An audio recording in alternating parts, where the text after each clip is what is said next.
Hi guys! Welcome back to my YouTube channel. Good morning, good afternoon, good evening sa ating lahat. Saan man tayo sulok ng mundo. Sana'y nasa mabuti tayong kalagayan at ligtas sa anuman masamang kapahamakan. At bago ang lahat, shoutout muna tayo sa founder ng Kalingap, Kuya Bal Santos Matubang, Ate Edna Vlogs, Kalingap Rob, syempre kay Jack Matubang, at sa lahat ng mga sponsor na walang sawa tumulong sa mga nangangailangan, more blessing to come. At syempre, shoutout sa Kalingap Strikers. Nandyan si Ermagalo Mix Vlog, Maria Legaspi Vlog, Selena Barbosa, Jacqueline Decosin, Covers TV, Cell TV PH, Hasa 26, Hayats Mix Vlog, at syempre, ang inyong tagapagdaldal. Mega love shoutout sa ating lahat, at lalong-lalo na ang kaibigan ko, si Tita Ledja. At para Ansis Nate, mega love shoutout sa inyong lahat. At ayan ngayon ang ating reaction upload. Nandyan sa ating thumbnail. At saan ko ito nakita? Doon ito sa live ngayon ni Sir July. At mayroon tayong nakita doon na mga sari-saring komento at lalong-lalo na sa may nagsasabi doon na Vince ang pangalan, na ang sarap daw maging anti-kalingap dahil walang stress. Totoo ba? Stress na nga kayo. Kami dito, paano kami mai-stress na kahit nga si Kuya Bal, Kalingap Rob, ay binibigyan kami ng topic. Kayo, di ba nakikisaw-saw lang kayo? Kaya stress kayo kung ano ang inyong topic, nag-iisip kayo. Kami wala kaming dapat pag-isipan, araw-araw may topic kami. Kaya gumaganda kami dito sa Kalingap Aswal at walang stress. At dito tayo ngayon sa aking reaction ngayon. Dito po natin bibigyan ng kasagutan itong nag-comment doon kay Sir July na ito na si Lera. At kung ano-ano ang kanyang paratang dito kay Ido at bibigyan natin ng kasagutan, pero babasahin ko muna sa inyo itong kanyang comment doon sa kay Sir July. Ito po. Ito lang masasabi ko. Lalabas din lahat ang totoo. Si Ido matagal na may kinakasama. Yan. Lahat ng isyo sa kanya may katotohanan. Yan. Ayan. May katotohanan yan. Kaya, maging be wise sa mga sponsor. Pira-pira lang talaga. Oy, diba? Ano ang title ko dyan? May kinakasama si Ido at Lera. May proof ka ba? Diba? Matagal na po yung mga paratang nyo kay Kalingap Ido, kisyo may asawa, kisyo may girlfriend. O kung may girlfriend man si Ido, nung mga panahon, natural lang yun. Dahil, binata siya. Diba? May girlfriend siya, natural lang yun sa lalaki. Pero doon sa sinasabi mo, may kinakasama si Ido, gaano katotoo? Na nakikita naman natin kay Ido, na single naman siya, at walang kinakasama doon sa bahay nila. 'Di ba?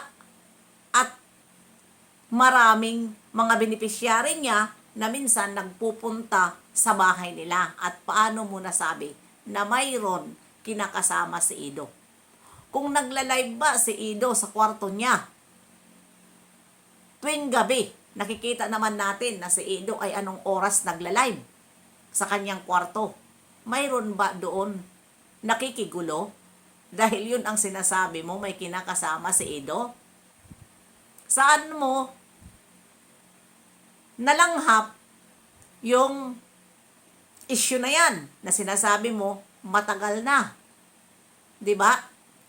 Hindi sana may lumabas na kung matagal na may kinakasama. Yung lumalabas dyan na na sinasabing Mariel, ay isa rin yan na nagpapanggap dahil siya ang may gusto kay Ido. Hindi siya gusto ni Ido. Siya lang ang nasisiraan ng tuktok. Dahil panay minsan ang post at minsan magko-comment na hindi naman siya iniintindi ni Ido. 'di ba?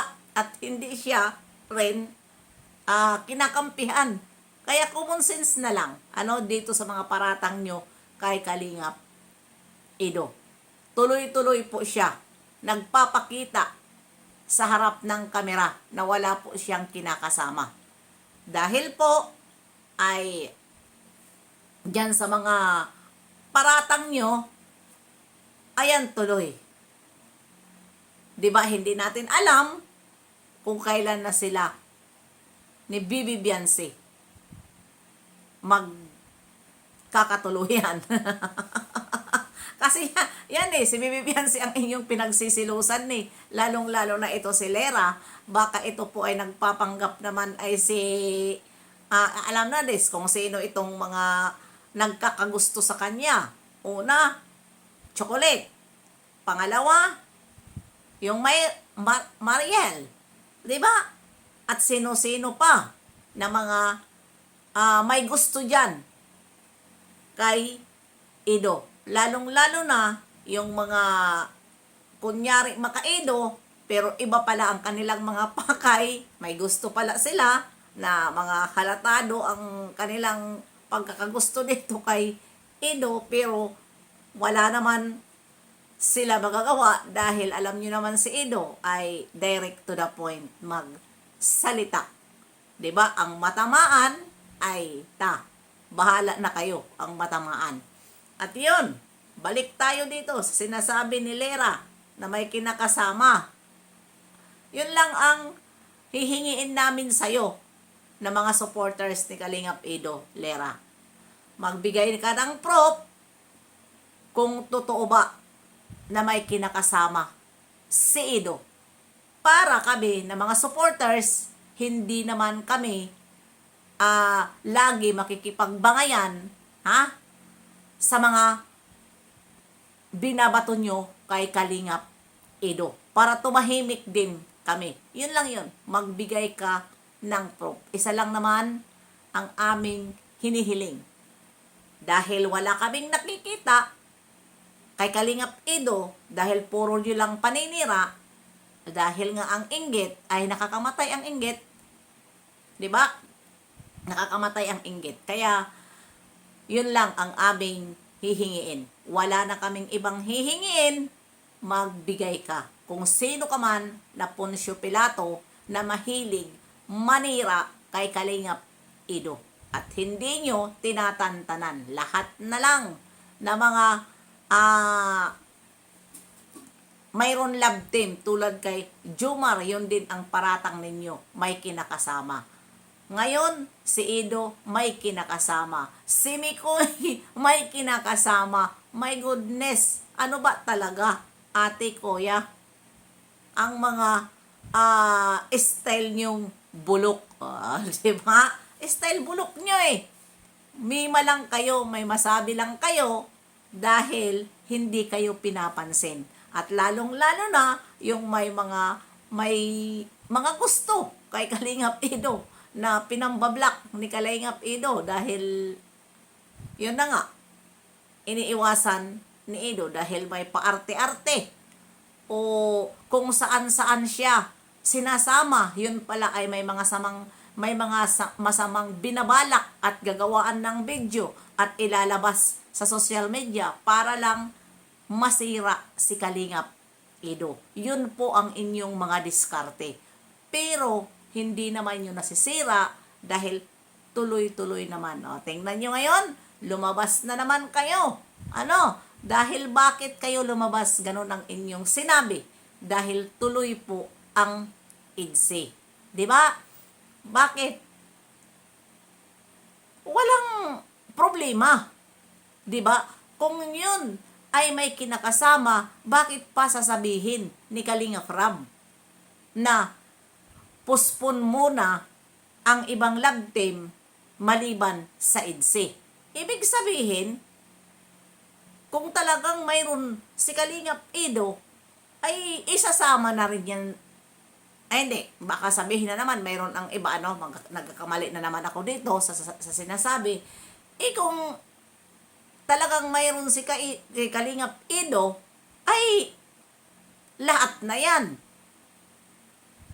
kasi magkakagulo. Pero dito kay Jomar, o sino pa man dyan, ay si Jomar ay talagang sila na. Kita na talaga natin, sila na. Sabi ni Kalinga Prab. Dito naman si Edo, sila na nga.